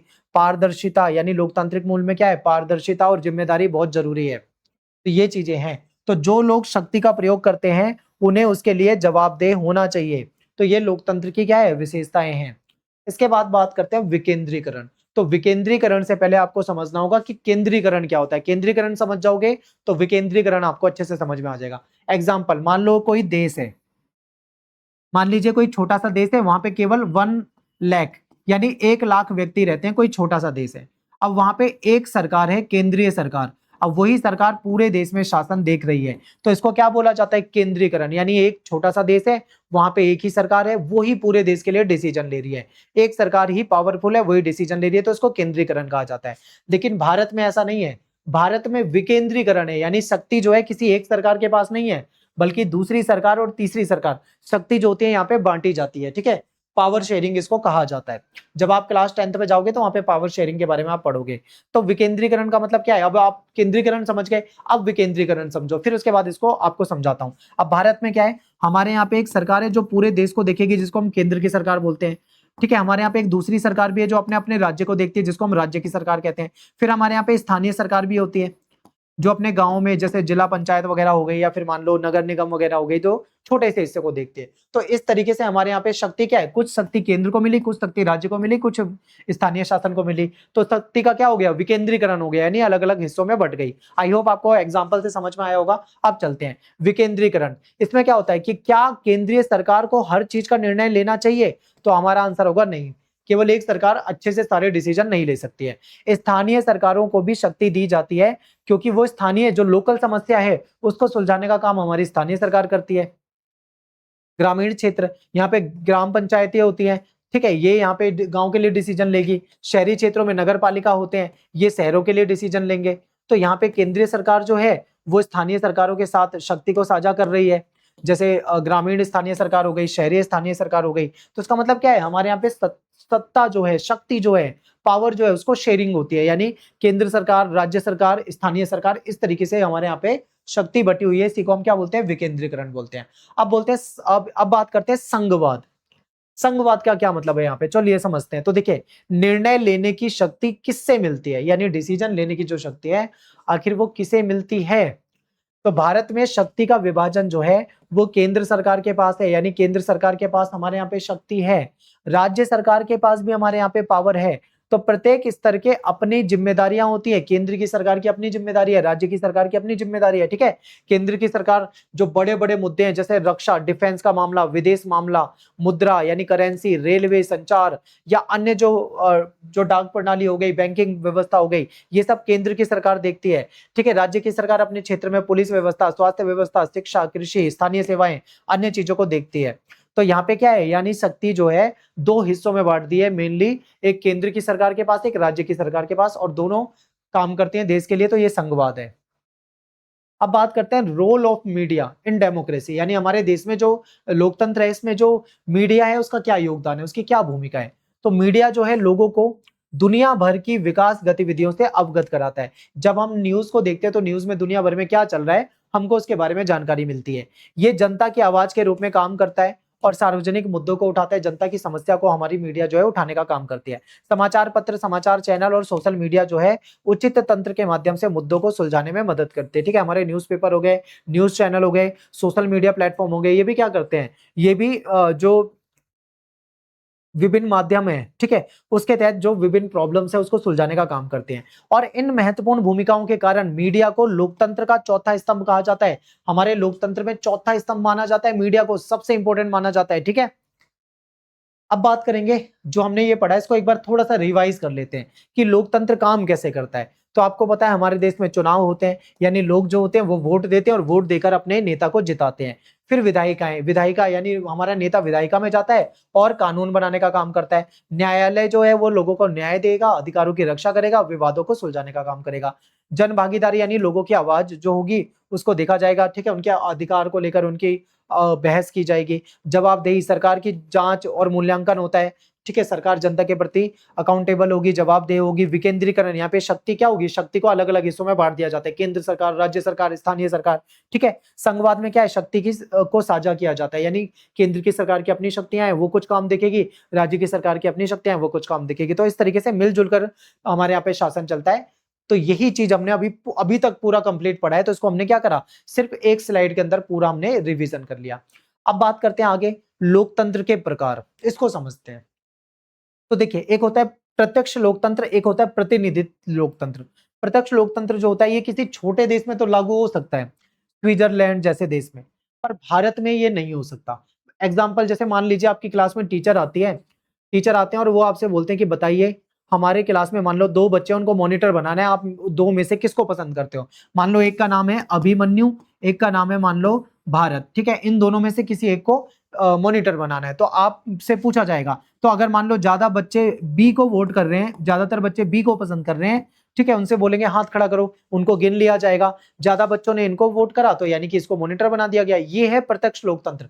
डायरेक्ट पूछा, लोगों ने डायरेक्ट जवाब दिया, तुरंत पता लग गया, इसको प्रत्यक्ष लोकतंत्र कहा जाता है। लेकिन ये क्लासरूम में पॉसिबल है, जहां पे 30 40 50 बच्चे हैं वहां पे पॉसिबल है, लेकिन लाखों करोड़ों वाली जनसंख्या वाले देश में पॉसिबल नहीं है प्रत्यक्ष लोकतंत्र, ठीक है? तो देखिए इसमें क्या होता है, जनता जो होती है वो ज्यादातर डिसीजन लेने की प्रक्रिया में सीधा हिस्सा लेती है।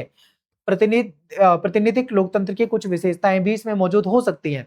बड़े देशों में इसको कर पाना पॉसिबल बिल्कुल भी नहीं है, छोटे देश में हो सकता है। अब बात करते हैं प्रतिनिधित्व लोकतंत्र, इसको अप्रत्यक्ष लोकतंत्र भी कहा जाता है। यानी इसमें डायरेक्ट नहीं होता, इनडायरेक्ट होता है। जैसे मान लो यहाँ पे क्या है, जनता है, जनता से सीधा नहीं पूछा जा रहा, जनता थोड़ी कानून बना रही है। जनता ने क्या करा, अपने एक नेता को वोट दिया, जिताया, उसको भेज दिया, यानी ये प्रतिनिधि है, ठीक है? अब ये प्रतिनिधि जनता के लिए जवाबदेह है, जनता के लिए काम करेगा। जनता जाएगी ना, बोलेगी हमने तुम्हें वोट दिया था, तुम तो हमारी सुनते नहीं हो, हमारे लिए काम नहीं करते हो, तो ये चीज हो जाती है। तो यानी हम अपने प्रतिनिधि को भेजते हैं, इसको अप्रत्यक्ष लोकतंत्र कहा जाता है। तो लोग अपने प्रतिनिधि मतलब अपने नेता का चुनाव करते हैं, जो सीधे शासन नहीं करते, यानी जनता सीधे शासन नहीं कर रही। हमारे लीडर को हमने चुना है, लीडर जाके हमारे लिए काम करेगा। फिर नियमित चुनाव प्रतिनिधियों को जवाबदेह बनाते हैं। रेगुलर चुनाव होते रहते हैं हर 5 साल में, इसीलिए इनको जवाबदेह बनाया जाता है। अगर ये जवाबदेह रहते हैं, मान लो इनको पता होता है कि 5 साल बाद दोबारा हो सकता है सत्ता में ना आए, तो थोड़ा बहुत अच्छा काम कर लो।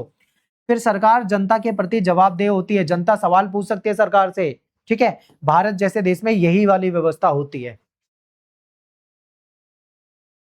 नेक्स्ट है संसदीय और राष्ट्रपतीय लोकतंत्र। तो कुछ देशों में संसदीय लोकतंत्र है, कुछ जगह पे राष्ट्रपति को ज्यादा पावर होती है। तो देखो, संसदीय लोकतंत्र का मतलब है कार्यपालिका के सदस्य विधायिका का भी हिस्सा होते हैं, ठीक है? विधायिका जो है उसका हिस्सा होंगे कार्यपालिका के सदस्य। कार्यपालिका जो है विधायिका के प्रति जिम्मेदार होगी, विधायिका के प्रति कार्यपालिका जिम्मेदार होगी हमेशा, याद रखना। जैसे भारत में क्या है, संसदीय व्यवस्था है, हमारे लीडर जो हैं वो क्या करते हैं, संसद में बैठते हैं, कानून बनाते हैं, कार्यपालिका को कंट्रोल करते हैं। जनता विधायिका को चुनती है, यानी हम क्या करते हैं, अपने नेताओं को चुनते हैं, और कार्यपालिका को सीधे हम नहीं चुनते, इसको कंट्रोल हमारी विधायिका करती है। तो भारत में और कनाडा जैसे देशों में ऐसी व्यवस्था है। फिर राष्ट्रपतीय लोकतंत्र, इसमें क्या होता है, प्रेसिडेंशियल जो डेमोक्रेसी होती है, यहाँ पे जो प्रेसिडेंट होते हैं वो काफी मजबूत होते हैं, यानी यहाँ पे कार्यपालिका विधायिका से स्वतंत्र होती है, विधायिका से ज्यादा मतलब नहीं है, कार्यपालिका बहुत ताकतवर है। यहाँ पे राष्ट्रपति जो है इनका चुनाव जो होगा जनता के द्वारा सीधा होगा, यानी सीधा जनता राष्ट्रपति को चुनेगी, राष्ट्रपति के पास पावर ज्यादा होगी, ठीक है? राष्ट्रपति जनता के प्रति जिम्मेदार होगा, क्यों? क्योंकि जनता ने वोट देकर उनको जिताया है। और विधायिका के प्रति ये नहीं होगा, जनता के प्रति जिम्मेदार होगा। जैसे कि अमेरिका में ऐसी व्यवस्था होती है, आप देखते हो अमेरिका में जो प्रेसिडेंट है वो बहुत ताकतवर है।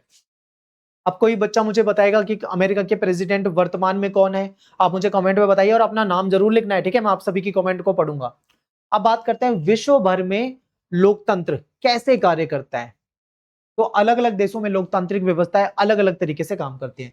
भारत की बात करें तो हमारे यहाँ पे संसदीय व्यवस्था है। प्रतिनिधिक का मतलब क्या है, हम अपने प्रतिनिधि को वोट देकर जिताकर संसद में भेजते हैं। जैसे हमने अपने एमएलए को विधानसभा में भेजा, हमने अपने जो सांसद हैं यानी जो एमपी हैं उसको हमने जिताकर संसद में भेजा। तो हमारे यहाँ पे ये सिस्टम होता है। हमारे देश में जो राष्ट्र के प्रमुख होते हैं वो कौन होते हैं, प्रधानमंत्री, राष्ट्रपति। प्रधानमंत्री हमारे यहाँ पे ज्यादा पावरफुल है।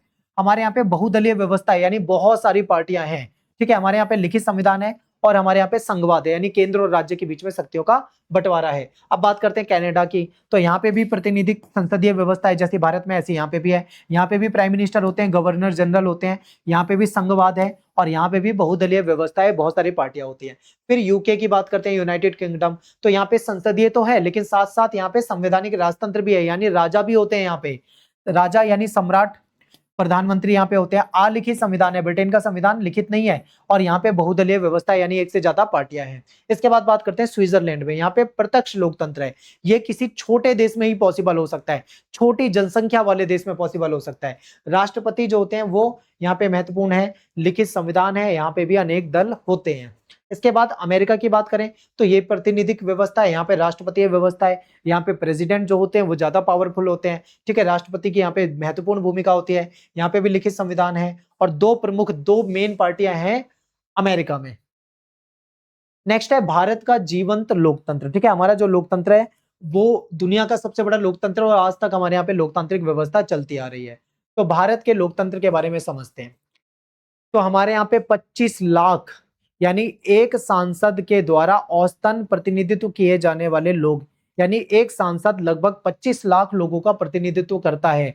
हमारे यहाँ पे 22 भाषाओं को मान्यता मिली हुई है, 22 अनुसूचित भाषाएं तथा अन्य भाषाएं जो हैं, ठीक है, इनके ये चुनाव में आयोजित किए जाते हैं। 10 लाख यानी दूरस्थ जो पर्वतीय इलाके हैं, रेगिस्तानी इलाके हैं, जो जंगल है, द्वीप है, वहां पे भी मतदान केंद्र बनाए जाते हैं। ठीक है, फिर 2800 से ज्यादा यानी भारत की सामाजिक और क्षेत्रीय विविधता को दर्शाने वाले पंजीकृत जो राजनीतिक पार्टियां हैं, 2800 से ज्यादा हमारे यहाँ पे रजिस्टर्ड पार्टियां हैं। ठीक है, अब बात करते हैं अनूठा मतदान केंद्र, यूनिक। आपने देखा होगा ऐसा एरिया जहां पे दूर दूर तक कुछ नहीं है, पहाड़ी एरिया है, बिल्कुल गिनती के लोग रहते हैं, गिने चुने लोग रहते हैं, बहुत कम जनसंख्या है, लेकिन ऐसी जगह पे भी मतदान केंद्र बनाए जाते हैं, पोलिंग स्टेशन बनाए जाते हैं जहां पे चुनाव हो सके। तो सबसे दूरस्थ और दुर्गम इलाके में भी मतदान होता है हमारे देश में। पहाड़ों में, जंगलों में, रेगिस्तानों में, द्वीपों में भी मतदान केंद्र बनाए जाते हैं। कुछ मामलों में मान लो कहीं पे एक अकेला आदमी रहता है तो उसके लिए भी मतदान केंद्र बनाया जाएगा, ताकि वो एक अकेला आदमी भी वोट दे सके।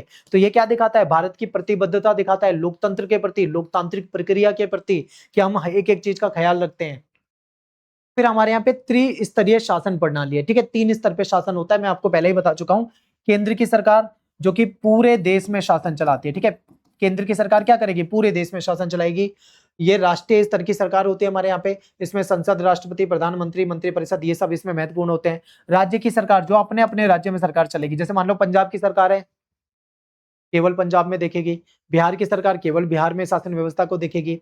तो ये राज्य स्तर का शासन होता है।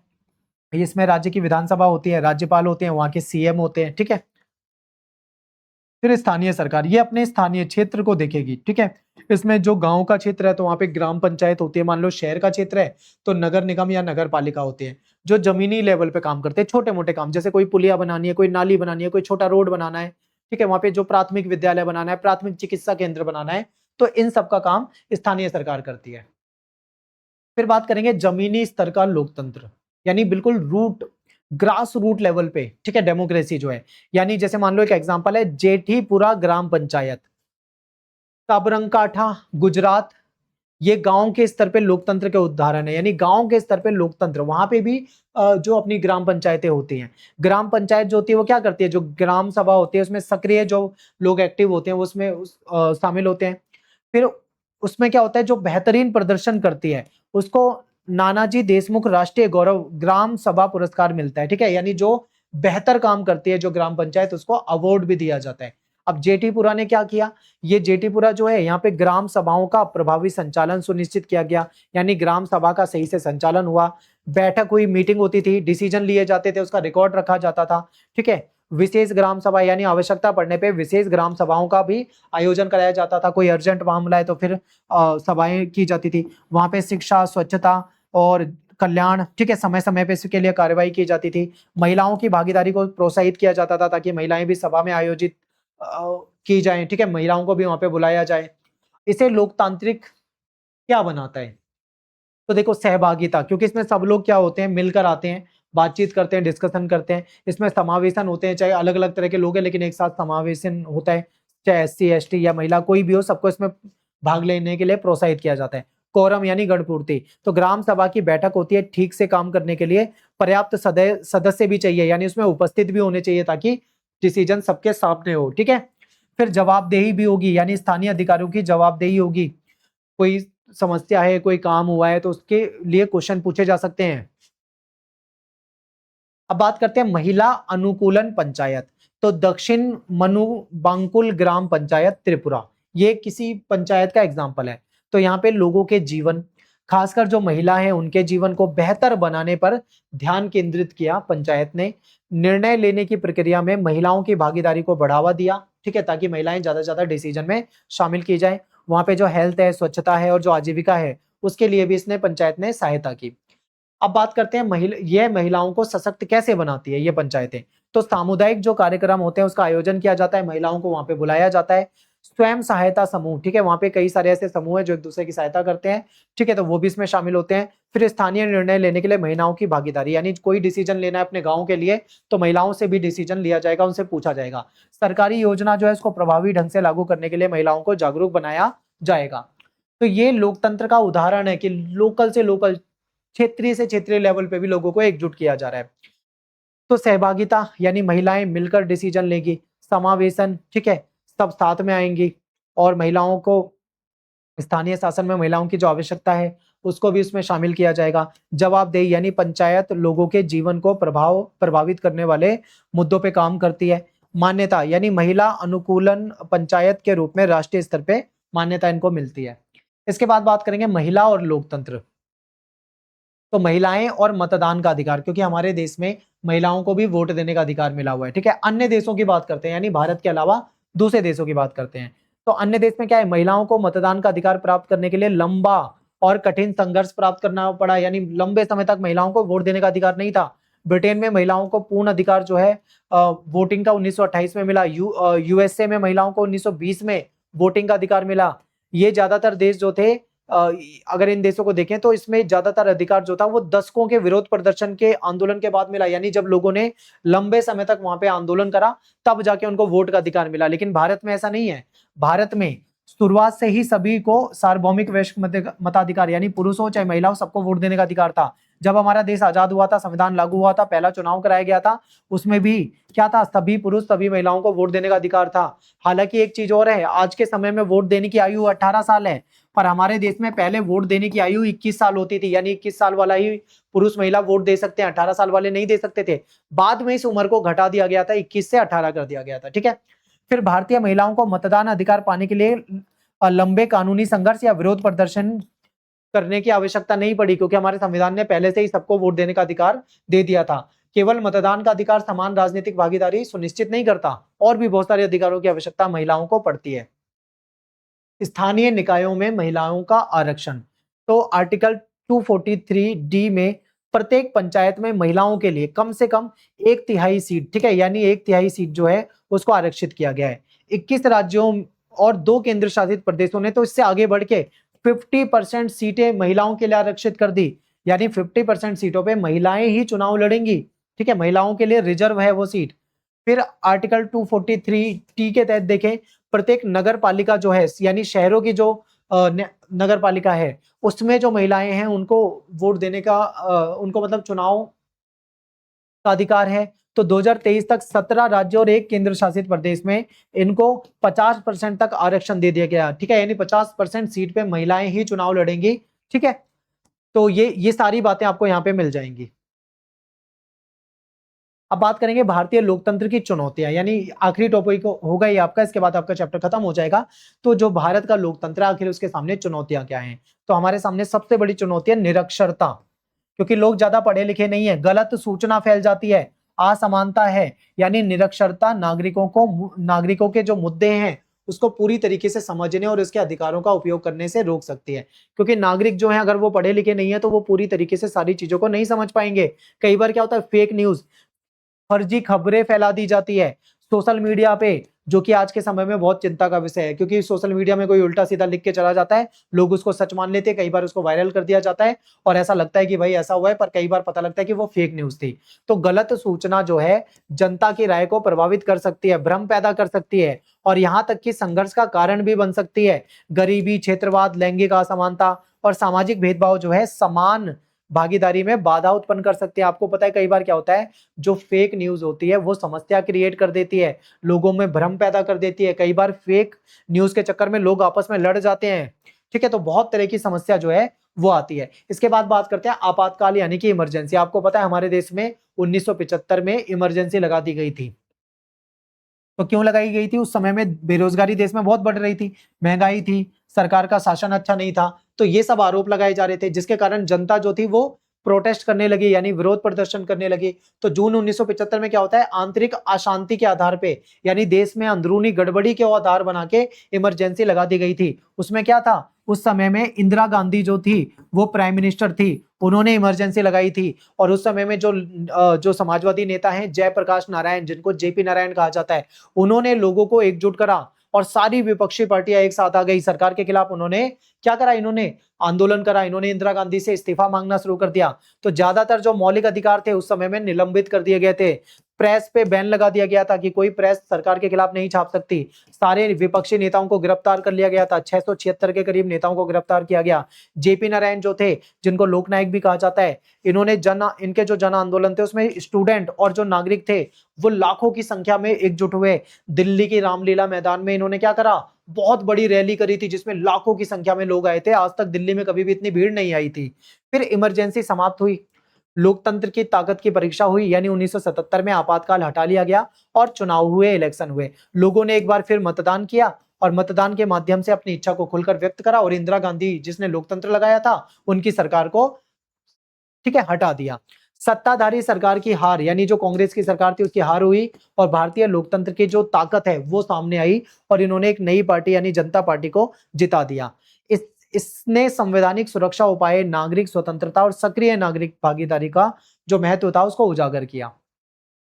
नेक्स्ट पॉइंट है, लोकतंत्र को जिम्मेदार नागरिकों की आवश्यकता है, यानी लोकतंत्र जो है उसमें जिम्मेदार यानी रिस्पॉन्सिबल जो सिटीजन्स है उनकी आवश्यकता है। तो लोकतंत्र जो है उसमें जो दैनिक व्यवहार है, जो डिसीजन लिए जाते हैं, उसमें नागरिकों की जिम्मेदारी को महत्वपूर्ण माना जाता है। सार्वजनिक संपत्ति को नुकसान ना पहुंचाना, जैसे हम नागरिक हैं, हमारी क्या जिम्मेदारी है, हमें अपने देश का सम्मान करना है, हमें अपने तिरंगे का सम्मान करना है, हमें पेड़ पौधों को नुकसान नहीं पहुंचाना, हमें सार्वजनिक संपत्ति को नुकसान नहीं पहुंचाना, हमें पार्कों को नुकसान नहीं पहुंचाना, हमें अपने स्कूल में किसी चीज को नुकसान नहीं पहुंचाना, ठीक है। यानी जो सार्वजनिक जो संपत्ति है उसको नुकसान नहीं पहुंचाना है, जो कानून है देश के उसका पालन करना है, लोकतांत्रिक मूल्यों को कमजोर नहीं होने देना है, ठीक है। ये सब हमारी जिम्मेदारी है। सार्वजनिक मुद्दों के प्रति उदासीनता लोकतंत्र के स्वास्थ्य पर प्रतिकूल प्रभाव डाल सकती है। यानी अगर मान लो सार्वजनिक मुद्दों के प्रति कोई उदासीन है, कोई इसमें इंटरेस्ट नहीं लेता है, तो ये लोकतंत्र के लिए बहुत बेकार माना जाएगा। कानून और नीतियों के प्रभावी कार्यान्वयन में कमियां संस्थानों और जनता के विश्वास को कम कर सकती है, ठीक है। यानी जो कानून है और जो नीति यानी कि जो पॉलिसी है, अगर उसको बनाने में, लागू करने में कोई कमी है, तो कहीं ना कहीं जनता के अंदर क्या होगा, विश्वास कम होगा। जनता को लगेगा पता नहीं क्या कानून बना दिया, ये सही कानून नहीं है। तो ये चीजें होती हैं। इसके बाद बात करते हैं लोकतंत्र और आप। तो अच्छी तरह से सूचित रहना हमारी क्या जिम्मेदारी है, हमारी जिम्मेदारी है कि हमको इंफॉर्मेशन लेकर रखना चाहिए, यानी हमें जानकारी रखनी चाहिए, ठीक है। ये हमें एक मतलब एक युवा नागरिक की जिम्मेदारी है। ऐसा नहीं है कि आपने सोशल मीडिया पे कुछ पढ़ा, आपने सच मान लिया, क्योंकि फेक न्यूज बहुत होती है वहां पे। हमको न्यूज़पेपर पढ़ना चाहिए, न्यूज देखनी चाहिए, इंटरनेट से जानकारी लेनी चाहिए, ठीक है। और हमें हमेशा जो करंट के मुद्दे होते हैं उस पर जागरूक रहना चाहिए। फिर प्रमाणिक जानकारी तक पहुंच हमें सार्वजनिक मुद्दों को सही राय बनाने में मदद करती है, यानी जानकारी ऑथेंटिक होनी चाहिए, प्रामाणिक होनी चाहिए। ऐसा नहीं कि फेक न्यूज कहीं पे जा रही हो, आप वहीं से इंफॉर्मेशन लेना शुरू कर दो, तो ये गलत बात होगी। फिर एनएसएस हो गया, राष्ट्रीय सेवा योजना, एनसीसी हो गया, राष्ट्रीय कैडेट कोर, ये जो कार्यक्रम है ये नागरिक जो है, जनता, उसके अंदर जिम्मेदारी की भावना को पैदा करते हैं, उनको जिम्मेदार बनाते हैं। सामुदायिक सेवा और टीम वर्क जो है भागीदारी, जिम्मेदारी और राष्ट्र सेवा सिखाती है, ठीक है। लोग मिलकर टीम वर्क करते हैं, अपने देश के प्रति, जनता के प्रति क्या होते हैं, कहीं ना कहीं अपनी एकजुटता दिखाते हैं, जिम्मेदारी दिखाते हैं। फिर लोकतंत्र में युवाओं की भागीदारी के 5 तरीके। सबसे पहले हमको अपने संविधान को समझना चाहिए। संविधान को समझेंगे तो हम अपनी सरकार को समझेंगे, अपने अधिकारों को समझेंगे, कैसे संस्थाएं काम करती हैं उसको समझेंगे, मौलिक अधिकार, मौलिक कर्तव्यों को समझेंगे। फिर मीडिया साक्षर बने, यानी किसी भी बात पर विश्वास करने या उसे साझा करने से पहले स्रोतों का सवाल उठाएं, ठीक है। यानी कहने का मतलब है कि आपके पास कोई इंफॉर्मेशन आई है तो पहले ये क्रॉस चेक कर लो वो सच है या नहीं है। मैंने देखा भी कुछ दिन पहले एक फेक न्यूज फैला दी। अब कोई बहुत बड़ी इन्फ्लुएंसर थी महिला, उसने तुरंत अपनी वीडियो बनाई और उस पर सोशल मीडिया पे डाल दी। बाद में पता लगा कि वो फेक न्यूज थी, फिर आके हाथ जोड़ के माफी दे दो, गलती हो गई। ऐसा नहीं करना, हमें साक्षर बनना है। हमें कोई भी चीज को, अगर कोई न्यूज आती है तो उसको ऑथेंटिक है या नहीं है उसकी जांच करना है। ऐसे नहीं कि शेयर कर दिया आंख बंद करके, ये गलत होगा। फेक न्यूज निकल गई तो बहुत गड़बड़ हो सकती है। स्कूल और सामुदायिक पहलों में भी हमें नेतृत्व करना है, स्कूल या सामुदायिक जो कार्य हैं उसमें हमको नेतृत्व करना है। राष्ट्र निर्माण की गतिविधियों में भाग लेना है, एनसीसी में, एनएसएस में, ठीक है, इसमें हमको क्या करना है, शामिल होना चाहिए। अगला अब क्या है, खत्म हो गया सब कुछ, अब इसको पुनरावृत्ति यानी कि रिवीजन कर लेते हैं।